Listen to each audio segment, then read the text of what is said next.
Want to know the latest in soccer? Then listen to the Golden State Media Concepts Soccer Podcast. From MLS, the World Cup, and the Premier League, we've got you covered. The latest updates, the hottest matches, and news on the league's top players. It's the Golden State Media Concepts Soccer Podcast. David Beckham scores the goal to take England all the way to the World Cup finals. Listen now.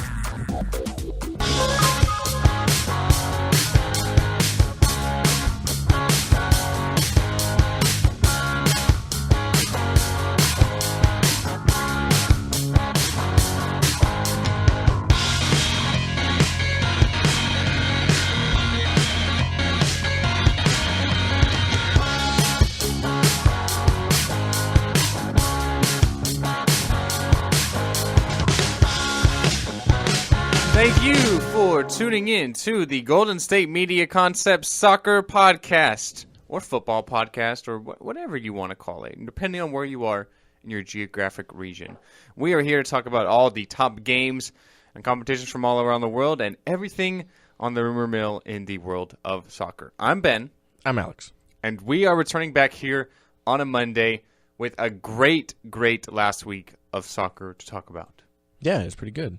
You could say that. Yeah, we had a lot of great competitions. We had the Champions League last week, midweek. We have it again a week from tomorrow starting up. So we have something to preview for next week's show, Champions League Match Day 2.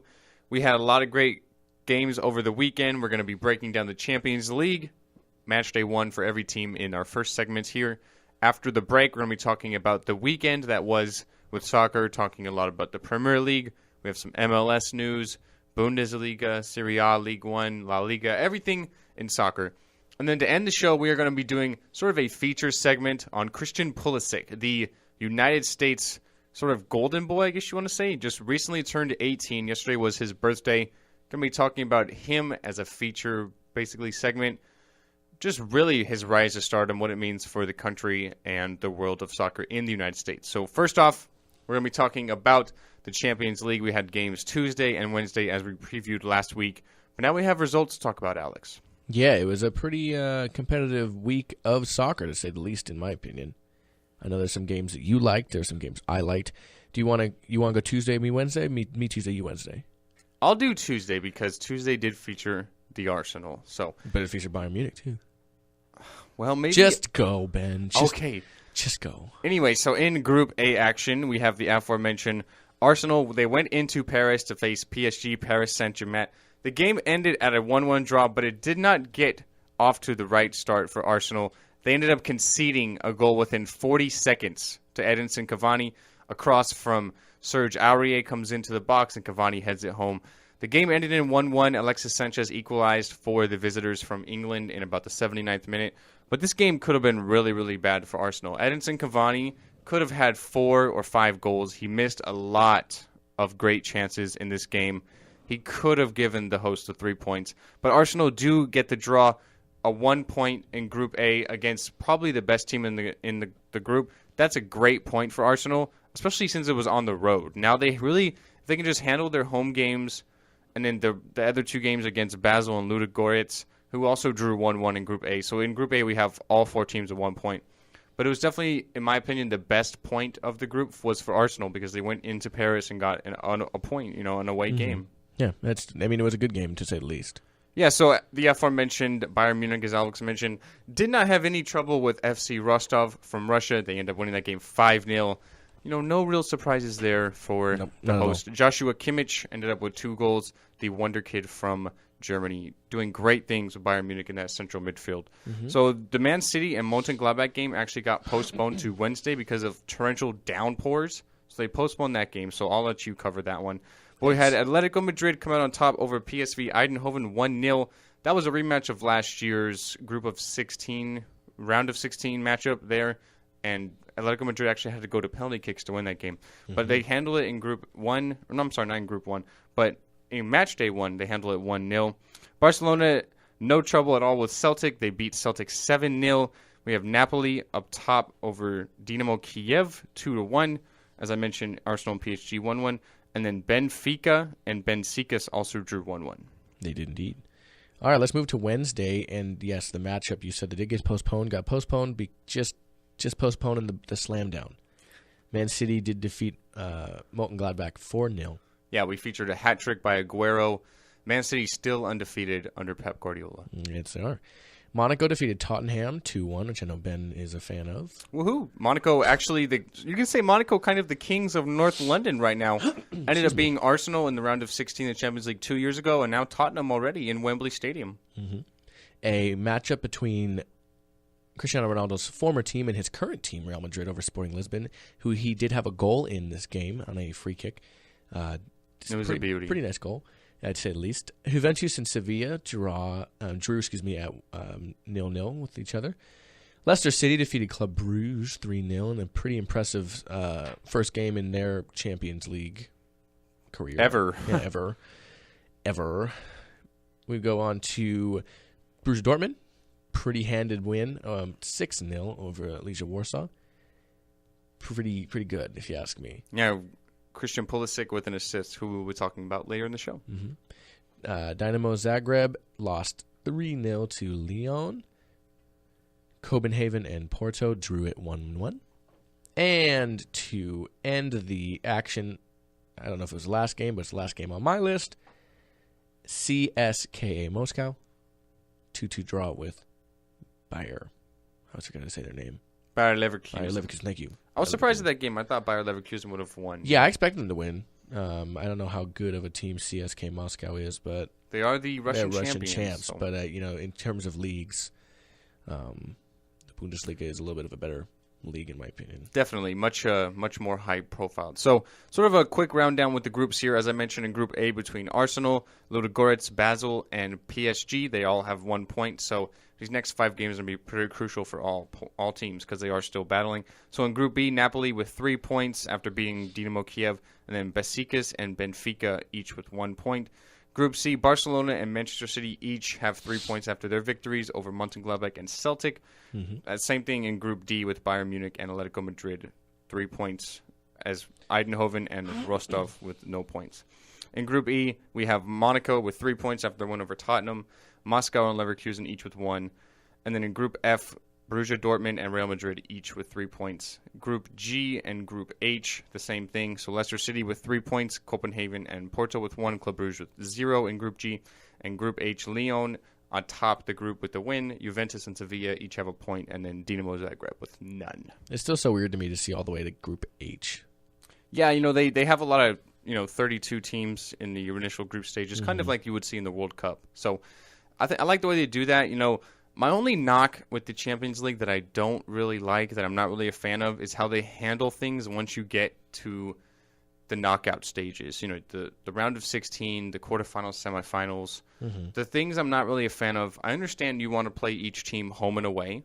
I do agree with that. You should not have sort of one team have the advantage. So kind of like a series in every other sport, you'd have each team plays home and away. Mm-hmm. The one thing I do not like is the tiebreaker.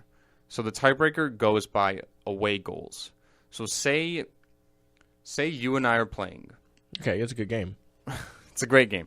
But anyways, you want to get rolled. So I play you in your stadium. It ends up being 6-0 my win. It ends up being a 1-1 draw. I'm just going to say it's a 1-1 draw. I don't buy it. But so you and I draw 1-1. Okay, we'll live in this fantasy world. And then you come into my stadium. And let's say we draw 0-0. Because I beat you in my stadium. No, because we drew both games. So obviously, if you carry them over, aggregate is 1-1. Okay. Right. But because I got an away goal in your stadium and you did not score in my stadium, I would advance. Excuse me. That's interesting. So I'm not a big fan of that tiebreaker. What I would like is don't worry about away goals at all. Instead of a tiebreaker, you go to the normal. What you would do is you'd go play an extra 30 minutes of extra time, and then if the game is still tied, you'd have the penalty kicks. I don't think you need to have a tiebreaker. Who cares if I score 2 goals in your stadium and you only score 1 in mine? If we end 3-3, it's still 3-3. You know what I mean? Why do you need to have a tiebreaker? There has to be a way to do a tiebreak. You know what I mean? Because otherwise, why not just play the 30 minutes of extra time and then do penalty kicks like it would be in every other competition? Or even if, say, we both played 2-2 in each stadium. So obviously we have the same amount of away goals, so then you don't have a tiebreaker. So then you go into extra time and then go into penalty kicks. Why can't you just do that right from the get-go and not worry about away goals? I don't know. It's an interesting thing, school of thought, I suppose, if you look at it that way. I don't know if I agree with that either. I think that's kind of a wacky tiebreak.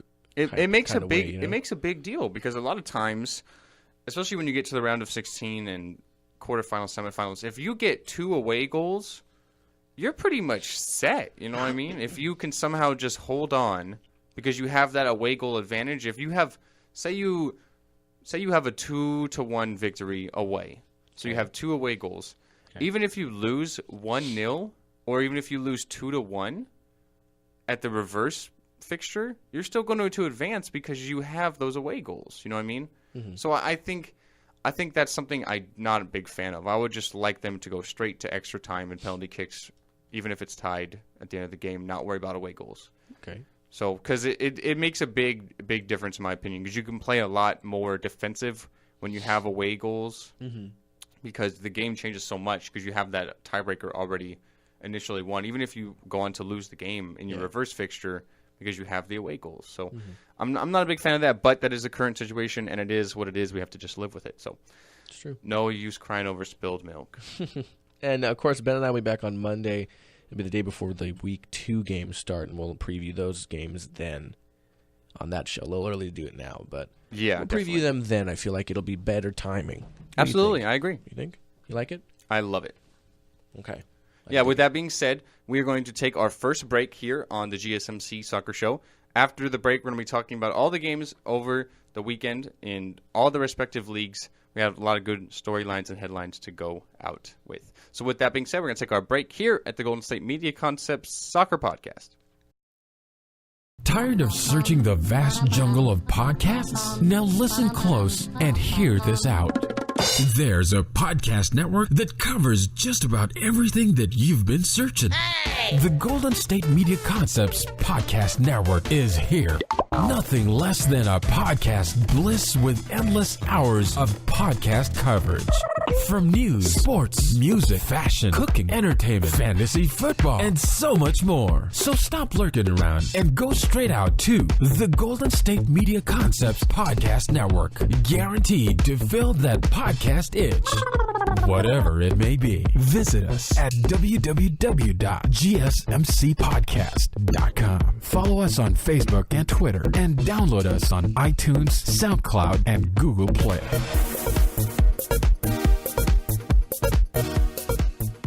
And we're back here at the Golden State Media Concept Soccer Podcast, and I'm going to kick it to Ben, who is going to introduce some news on a player who we once thought was retired for good and just recently scored a game and a goal. A goal in a game. Yeah, Alex. So we had the return of probably the greatest United States soccer player, at least on the men's side, that we've ever seen, in Landon Donovan. A couple of weeks ago on the end of the sports show, I mentioned that he's coming out of retirement to return to the LA Galaxy. Just couldn't stay out for long, man. 34 years old. You know, I kind of talked about on the show, it's like we finally have our first Brett Favre moment in the world of soccer. You know what I mean? At least U.S. soccer. Exactly. Like we had our first Brett Favre moment. You know, he's 32 years old. He has a 18-month retirement, does a lot of media work, and he's like, you know what? I'm just gonna come back in for the rest of the season. I want in. And he actually scores yesterday in the Galaxy's 2-2 draw with the Colorado Rapids. You know, a really important game. The Galaxy and the Rapids, second and third respectively in the Western Conference. You know, Landon Donovan said after the game, you know, he's like, it's not yet time for AARP. You know, I still got something left. You know, I thought that was pretty funny. So it's pretty funny. He's always been a funny guy. Yeah, it was a good goal. You know, the impact he's sort of brought on. You know, he came in as a sub in the 72nd minute. He scores right away, 74th minute. You know, the impact he's had on the Galaxy, I mean, so far through 2 games is not really much of a surprise to me. You know, he's a leader. He's a winner. Won multiple MLS Cups, all with the Galaxy. So he's like a legend in that little town there. So I'm not really surprised. But for him to come on and score right away in 2 minutes, I found that really surprising. But his impact is not so much. Skill right there, man. That's just skill, Ben. Absolutely. And like I said, it was a big game. The Galaxy and the Rapids are so close in that Western Conference as they're chasing FC Dallas, who currently lead the table in the Western Conference. And then on the Eastern Conference side, we had a big game in its own right. We had Toronto FC and the New York Red Bulls play yesterday. The game ended in a 3-3 draw. Toronto FC jumped out to a 3-1 lead.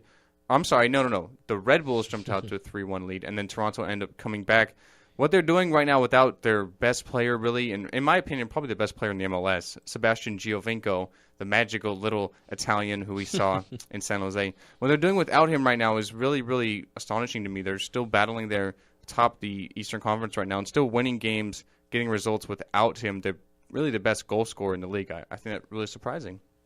I mean, he looked pretty good in our game, so... Yeah, he's really good. You know, he was the Golden Boot winner from last year.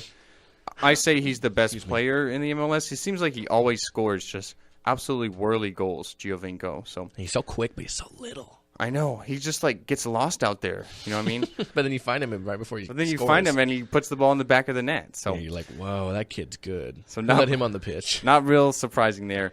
But hopefully he can return. You know, he's battling an injury. He's about a couple of weeks away. So hopefully he can return come playoff time. It's approaching.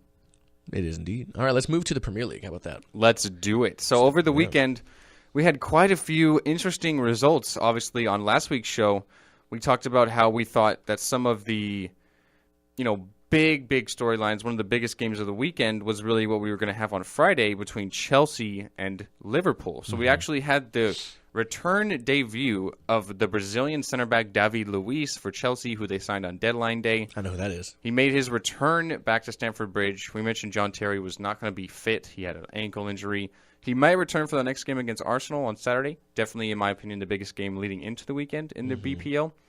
But for Chelsea to get David Luiz back, not a good result. They ended up losing to Liverpool 2-1. They were down 2-0 at the half. They had a goal come back from Diego Costa early in that second half, but they could not get the result. So Chelsea end up drawing against Swansea City last week, and now they lose to Liverpool, a good, solid team. And now they go and play Arsenal on Saturday in the Emirates Stadium in London. Definitely another tough game for the Blues. Yeah, I mean, it was a close game from game to end, but it was, it's what you paid for, Now, moving forward to a game that I'm sure you enjoyed, Arsenal defeated Hull City 4-1. Yeah, it was a game that, obviously, if you're an Arsenal fan or someone who follows them, a game they should have handled. Hull City just recently promoted from the championship. So they've had a good, solid season so far. Going into the game through 4 games, they had 7 points. So not too bad. They're sitting mid-table right now at 12th. They have the same point total as Crystal Palace, Leicester City. A lot of good teams. Leicester City, the champions last year. So Hull City not doing too bad, but on Saturday I feel like they were just really outmatched. They gave up a goal early, then they gave up a penalty. Obviously, it was saved by Jakubovic, but they had a man get sent off for a deliberate handball. So when you're down 10 men against the powerhouse of Arsenal, it's really hard to come back from that. They scored a penalty there in the 79th minute from Ryan Snodgrass, but then they gave up 2 late goals to sort of give the game away to Arsenal. It's a good win. They've won 3 games in a row now, between Watford, Southampton, and then obviously on Saturday against Hull. So now they go on and play Chelsea in their next game. Definitely the biggest game. Big matchup. The biggest game of the weekend. It's a London derby. These two teams, the last few times they've met, they've had someone get sent off every time. So, and unfortunately on the Arsenal side. Man. But so it's a huge game. The fans are going to be really ruckus, really loud, and really ruckus, huh? Yeah, that's a unique word. I try to step out there on a limb sometimes. But it's going to be a big game, really, for both teams. They currently sit 4th and 5th, respectively, Arsenal and Chelsea, with 10 points in the table. Now let's move to Man City, who had a big win in their Champions League match and in the Premier League as well. So they had 4-0 difference in the victory there over Bournemouth. Yeah, a game they really should have won. Bournemouth, it's only their second season ever in the Premier League. Last season was their first. How they stayed in the Premier League and not got relegated was definitely a great storyline. So you had Jack Wilshere starting his first game for the Cherries. Didn't really get much done. Obviously, they lose 4-0. But for me, the storyline is definitely Manchester City and just how dominant they still look. 5 wins through 5 games. And, I think the effect Pep Guardiola has had on Manchester City, just tactically, from a mindset and sort of motivation-wise, is astonishing to me. I mentioned on last week's show, I feel like Kevin De Bruyne from Belgium is playing like the best player in the league and is the best midfielder in the league. He scored from a free kick this week. Raheem Sterling continues to impress under Guardiola. He's looked like a totally new player since his breakout year a few years back with Liverpool, back when they had Luis Suarez. So he looks like a totally new player under Guardiola. Just everybody is really stepping up. Kelechi Iheanacho filling in for Aguero while he's on a suspension. He's looked impressive. He's only a teenager. So I feel like obviously it's super, super early. Mm-hmm. There's still a long season to go. We're only 5 games through 38. But I don't see any way that Manchester City lose this league, honestly. Just that I think it's all because of the manager. They already had great players. They bring in some new ones, change it up a little bit. But it's all because of that Guardiola effect. He's just having them play so, so good. Yeah, I mean, in the rest of the games on Saturday, we had Everton defeating Middlesbrough 3-1, and Leicester City continuing an impressive run after their Champions League premier win over Burnley FC. Moving to Sunday, we had Man United lose, unfortunately. Yeah, that's one of the big storylines. So you look at Manchester United, obviously lose the Manchester Derby last weekend to Man City. And then midweek they lose their Europa League debut, a game they should have easily won. And now they go in to Sunday and they lose to Watford 3-1. So now the Red Devils have lost 3 games in a row. You brought in Paul Pogba for £89 million, over $100 million. He's played 5 games. He doesn't even have a goal or an assist. You know, he's not doing much. You know, he has not looked impressive.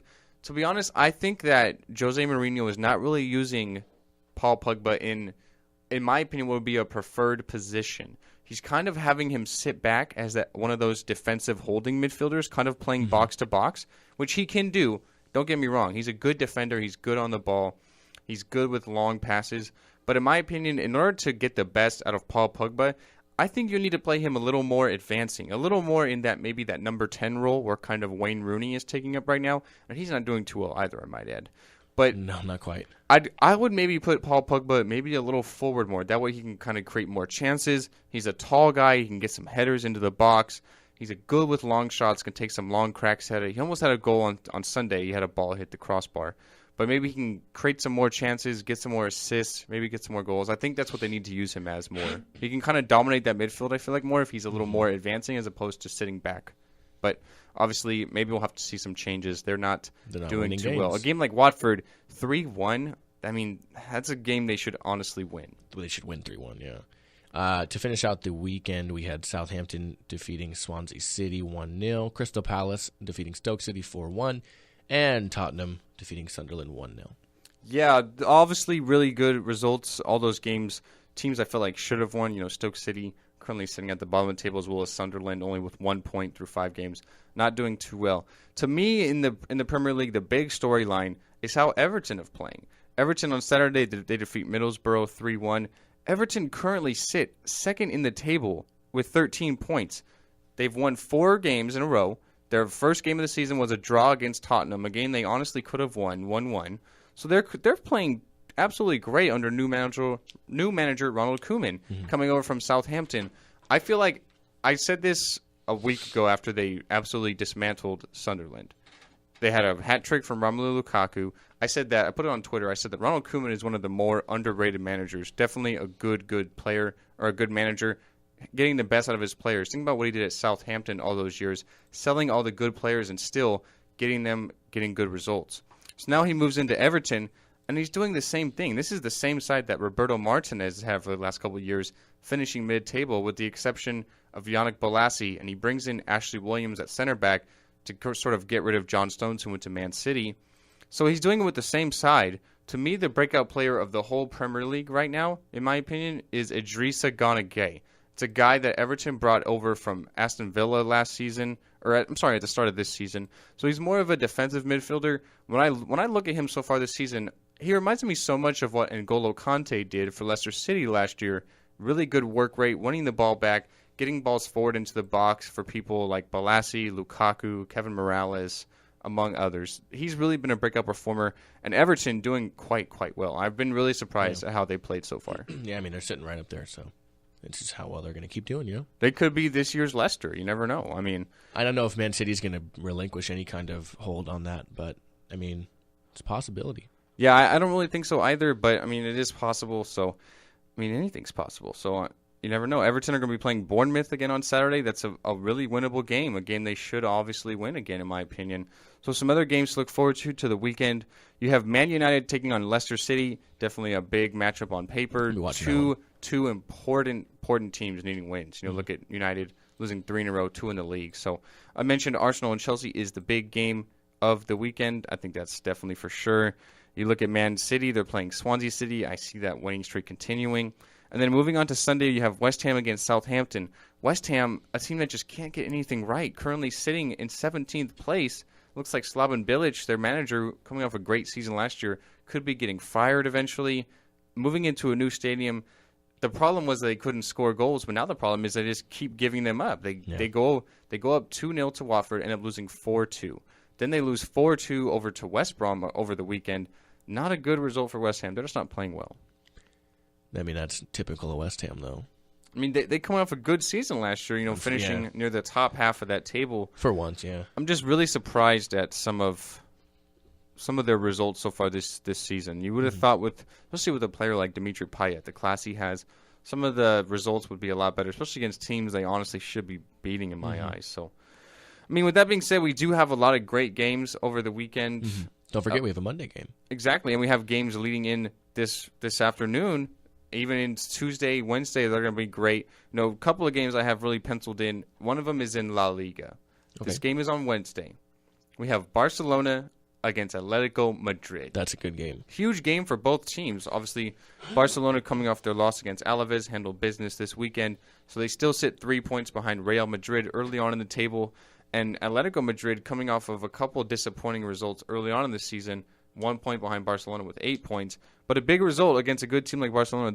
Both these teams really need a win, and one of them obviously can only win. One of them's going to get it, yeah. That's a good matchup. That's a good one. What else you got? So another one I have on the same day, ironically, obviously you're going to be really interested in this one. It's going to be near and dear to your heart. Oh, okay. Is we have Bayern Munich taking on Hertha Berlin. So obviously you would think about on this paper, Bayern Munich are going to crush them. But Hertha Berlin actually 3 wins through 3 games so far, currently joint top with Bayern Munich. It's a big, important game. I do expect Bayern Munich to handle them quite heavily, but you never know. Things can happen. Anything can happen. So Hertha Berlin, a big game. They're undefeated so far. That is true. They are undefeated, but I mean, then you're facing off against a powerhouse. So exactly, and I mean, Bayern Munich coming off of the results they've had midweek in the Champions League and over the weekend. I mean, they're going to be heavy favorites. They should be able to beat them, but obviously Hertha Berlin are going to come in with a lot of confidence, doing so well in the league so far. That's very true. It is. Do you want to take our last break then? Let's take our last break, and then obviously we teased during the first part of the show. We're going to be doing sort of a feature talking about Christian Pulisic. Had his birthday yesterday, just turned 18. Sort of what he's meant for U.S. soccer, his rise to stardom. So with that being said, we're going to take our last break here at the Golden State Media Concepts Soccer Podcast. Don't you guys go anywhere. Are you looking for the very best NFL and college football podcast? Then check out the GSMC Football Podcast. Get the latest football news both on and off the field. From the NFL Draft to trades to the rumor mill to the NFL Combines. They got you covered. That's GSMCpodcast.com/football-podcast. Get updates on college rivalries, game day insights, and much, much more. It's football talk the way you want it. This show eats, sleeps, and breathes football. Don't forget to like them on Facebook and follow them on Twitter. Visit GSMCpodcast.com for more info. And we're back here at the Golden State Media Concepts Soccer Podcast, and we're going to get into like a little segment, a little feature piece. That's right. On Christian Pulisic. It was his birthday yesterday. He is now 18 years old, and man, has he done some great things in only a short time. Yeah, he might be an adult now in the American society, but he's definitely been playing like it on the pitch for both the United States national team and for Borussia Dortmund. Yes, I said that right. Borussia Dortmund. This kid is only 17 years old. Yeah, he was the 8th youngest player to ever appear in the Bundesliga. And he scored at 17 years old in the Bundesliga, his first goal coming in April against Hamburg for Dortmund. He just recently played in their 6-0 thrashing over Legia Warsaw in the Champions League. He's 17 years old, playing in the Champions League. Yeah, that made him the youngest player to ever actually score 2 goals in the Bundesliga as well. Yes, he scored them both in one game. He is obviously playing like a star and playing like a seasoned veteran at only now 18 years old. But obviously all his games playing at 17 years old.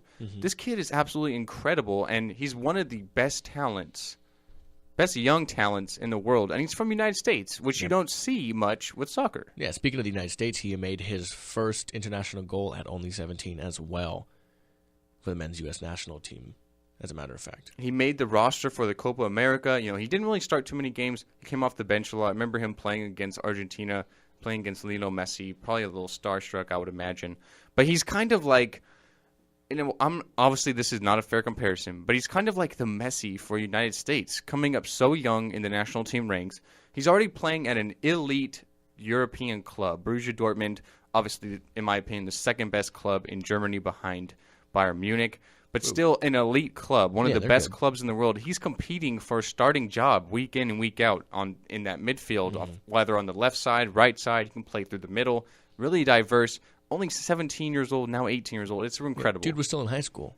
Yeah, I mean, he plays and then he goes over to have his senior prom a couple days later. I mean, he's in high school still, and he's playing for a top club in Europe. That's absolutely incredible.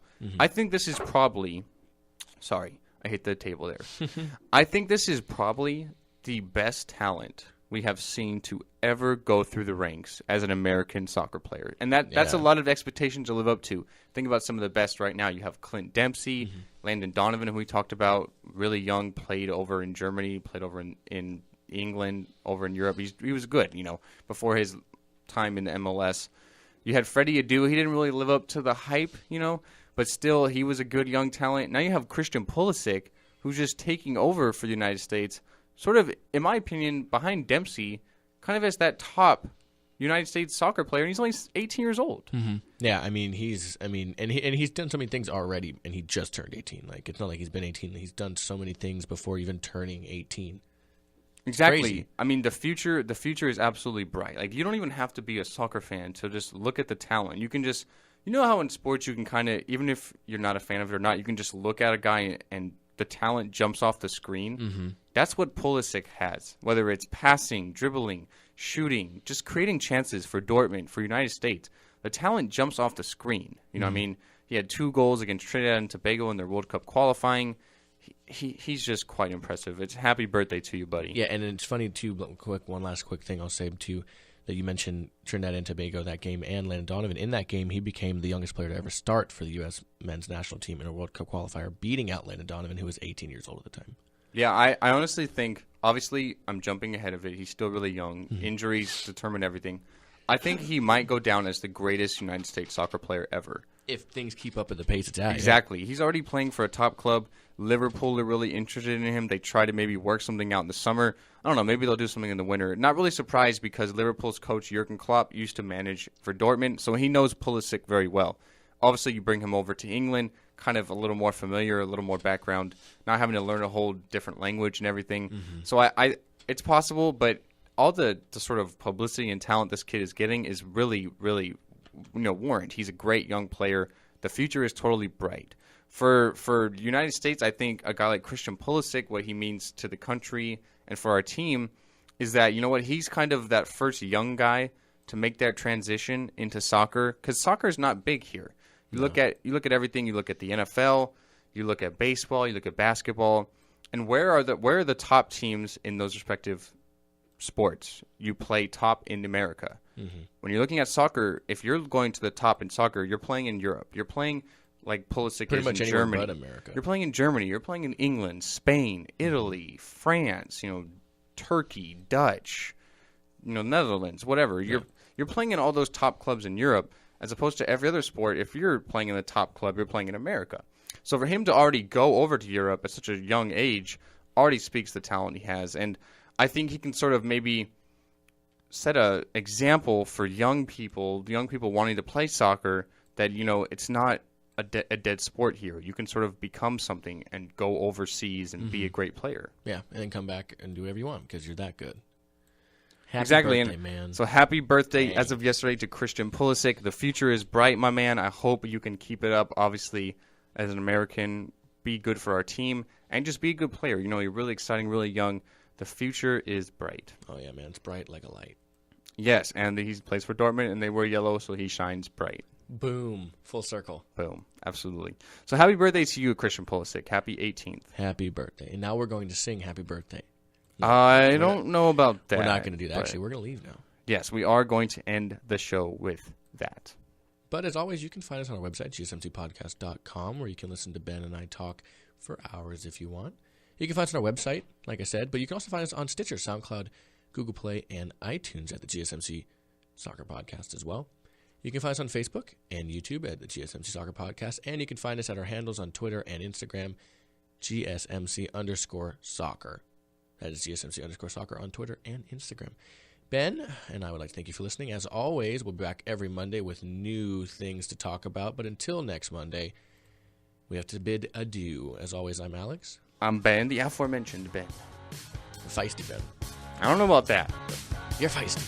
And we're out. if you say so. We are out, guys. Have a good week.